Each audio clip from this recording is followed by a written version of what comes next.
Hello there, today we have a VOD review of K3 Soju, and if you don't already know who he is a big TFT streamer in the community. And I mean, if you play TFT, I'm sure you've heard of K3 Soju, or at least in the streaming world.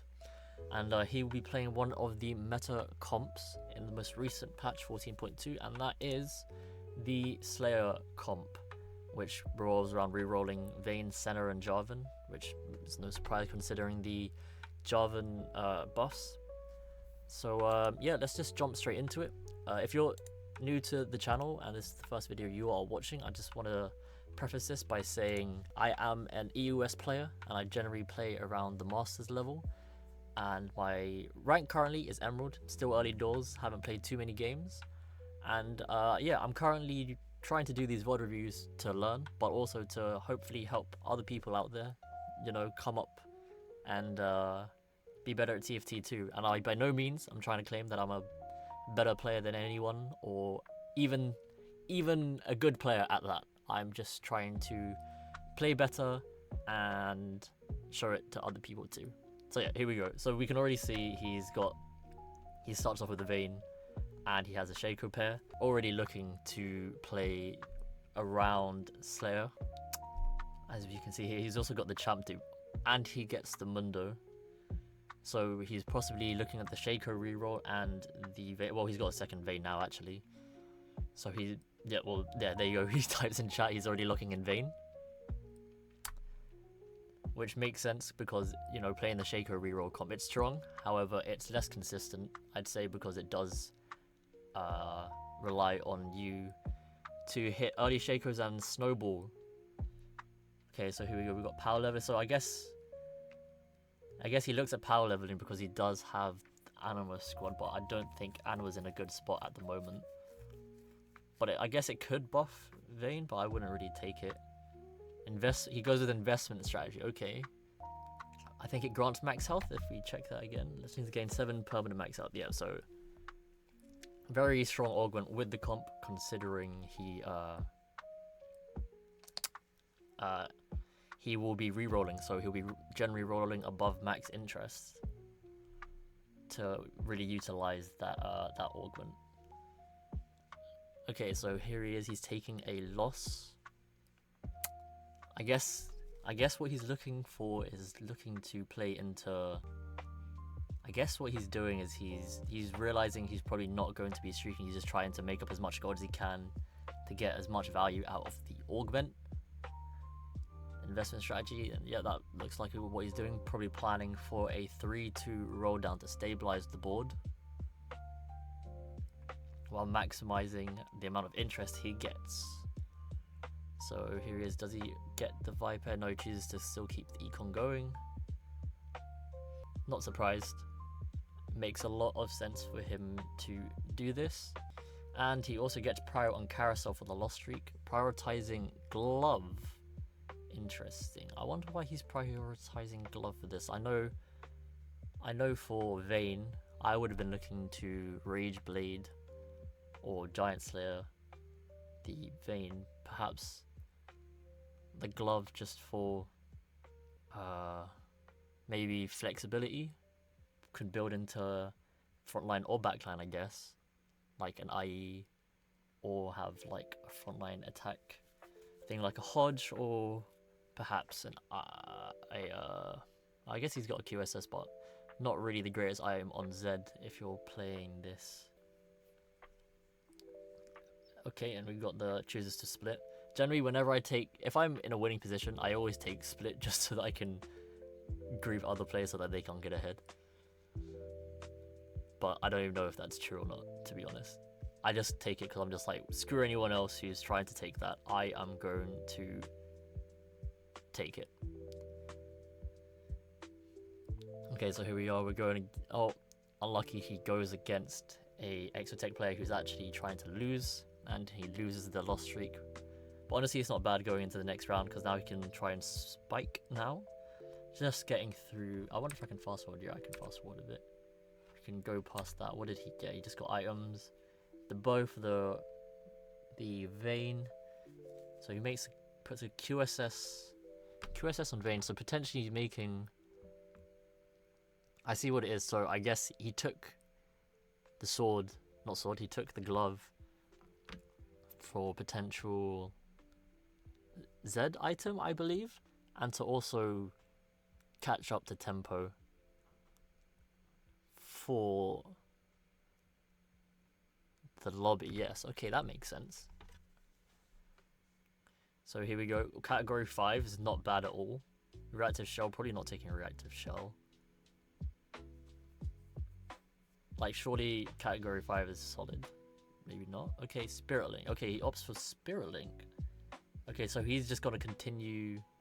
Well, he high rolls the Leona and he hits 4 Vanguard, Divinicore, Slayer, and Animal Squad. Interesting. Very, very lucky hit, I must say. Vayne 3-star. Okay, so I guess he's just looking up what's the strongest Vayne combinations.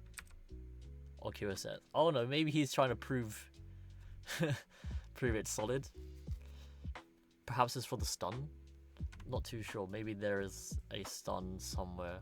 Maybe he's looking to play late game and watch out for a big Sejuani stun at the end. Maybe. Who knows? And he does hit that Jarvan to get a stronger front line. So now he's looking at a solid board with a 2-star Vayne in the backline and a 2-star Jarvan, which is, I think, all you really need to stabilize at this point. As you can see, he's got a 4 streak as well. Now going to Carousel with this tier. I don't know if he's looking to, what item he's looking to make. Perhaps he's looking to get that Giant Slayer online. Oh, and the sword gets taken. That is upsetting. Opts for the frontline item. Perhaps a Titan's Resolve or a Protector's Vow on the Jarvan. Still getting that maximum value from the investment strategy. Okay, still winning out rounds. Really interested to see how he transitions from these Vayne items into something that's a bit more strong.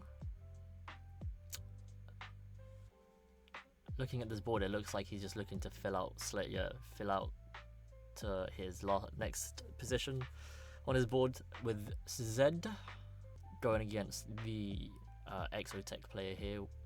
Not the Hollow Bow, so not the strongest Exotech variant, but Flux Capacitor. I think it's not great anymore because of the most recent patch. Or so I've heard. I'm not too sure because I haven't really played it or played against it. But perhaps the reason why I haven't played against it is because it's not strong. Who knows? Okay, so we're just going to get through this creep round. Gets a glove, and okay, he gets the Rage Blade. He gets potentially the IE or the Gun Blade, and he opts to reforge actually. Okay, he opts to... Okay, that's a BT on Zed if he's trying to get that, but I think he's looking for a third item on Vayne. And I don't think he wants those items. So he's rolling down a bit now, trying to hit the rest of the Vayne centers. BT on Jarvan, honestly still not a bad item because he is a Slayer. Although he's a tank, he still benefits from the shield. He actually loses his streak here. Not surprising considering he did not manage to hit the rest of his Vaynes yet. And he actually hits the lethal routing, probably... obviously the best when he could have hit from those selections. Okay, he's still trying to get his copies out.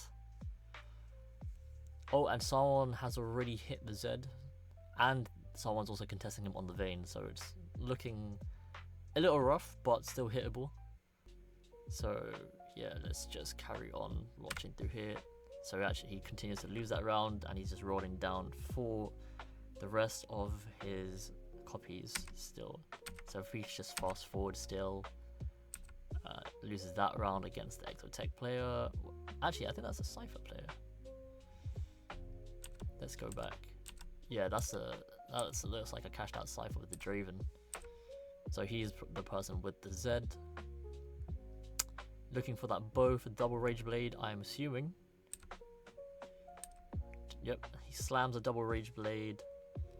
Not hitting the Vaynes, kind of wants to hit the Vayne in a couple rounds time. Still has HP to sack, so he can still get value out of the investment strategy, but he will also be looking for that Z. Okay, he actually gets a win over this Exotech player, the Ooga Booga guy. I mean, it's nice to save HP. Hit some centers. Okay, contemplating probably trying to send it. I don't know, but I mean, he has the creep round next, so I mean, he can always just wait for that round. However, those Zeds are out of the pool, but he does have 4 Slayer already online, so I guess that Mundo is the in-between brother, and that Divinicor Rust brother will be the Brom substitute, which I believe Zorm Brom is normally the played person here. He hits the Z. He also hits 2 Vexes. Okay, just holding the Vexes. Get through this creep round. Sells the Brom, sells bench space. What else do we have? Okay, opts to itemize center, because she will probably be the next 3-star copy that he hits. Well, the first 3-star copy, I guess, that he hits. So trying to find that vein, which is kind of rough, but makes sense considering he is contested. And unless you're already playing Divinicor, I don't see how Sen would be contested, so I guess it makes sense to hit the center first. Okay, he actually still ends up losing this round. Okay, hits the vein finally, and he's still looking for Jarvan and Zed. Still in a solid spot with OK Econ. I am also interested in why he is still running the QSS. But I guess the QSS is to stop the Vayne from getting CC'd, so she can just continually stack with the Rage Blade. May have to adopt that tech. Okay, just positioning up for the next players.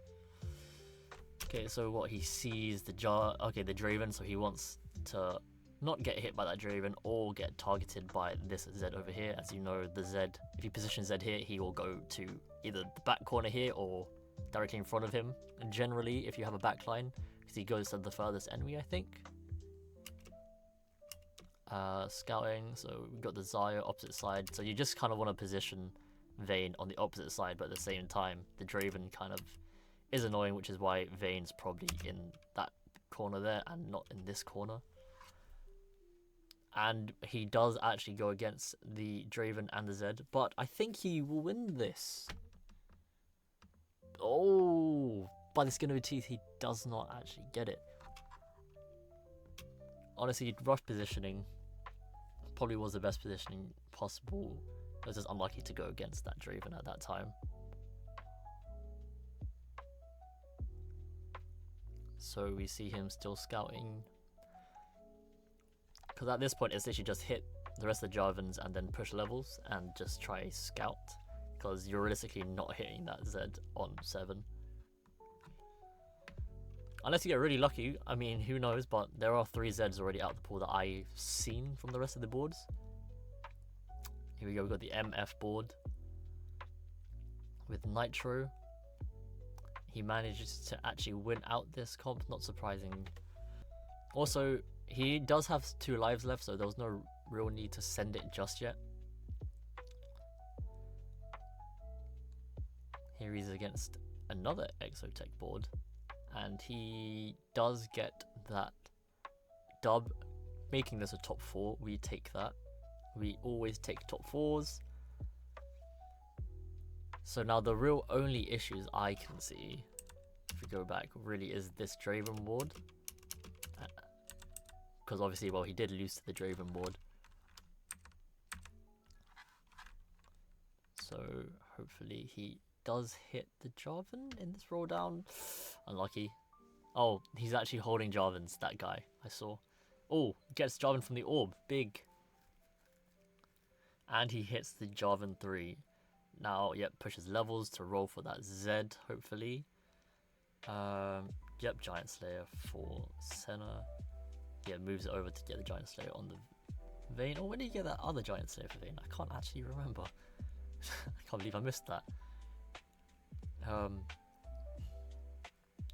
So here we go. He's taking out this marksman board with an Aurora 2. So as you can see, yeah, so even with 2-star 5-cost capped out boards, still beating them. Interestingly enough, Senna doing the most damage. I guess it makes sense, you know, 3-itemed Senna. I always just imagined it being, you know, Vayne being the main carry.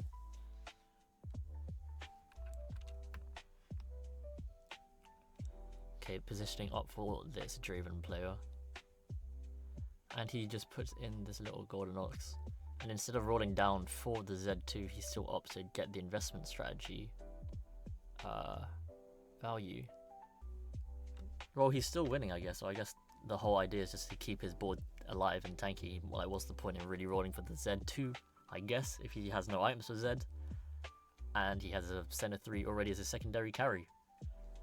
And this is looking like a solid top 1. Positions, gets on the Renekton also, shreds the front line, gets to the Draven. This is looking like AGG. Good stuff, wow, okay. And that is the Slayer comp. I mean, played solidly to the top 1. I mean, I guess that's a comp that I will definitely be trying to run in my games. I mean, I've played it once before, but not top 1, and I thought, hey, why not try learn from one of the best, you know, a challenger player in K3 Soju. So yeah, that was a VOD review. I hope you guys enjoyed it. Thank you for watching. If you ever want to catch me live on Twitch, my link should be in the description. It's just twitch.tv/BigNesBong. And yeah, thank you guys for watching, and I will see you in the next one. Goodbye.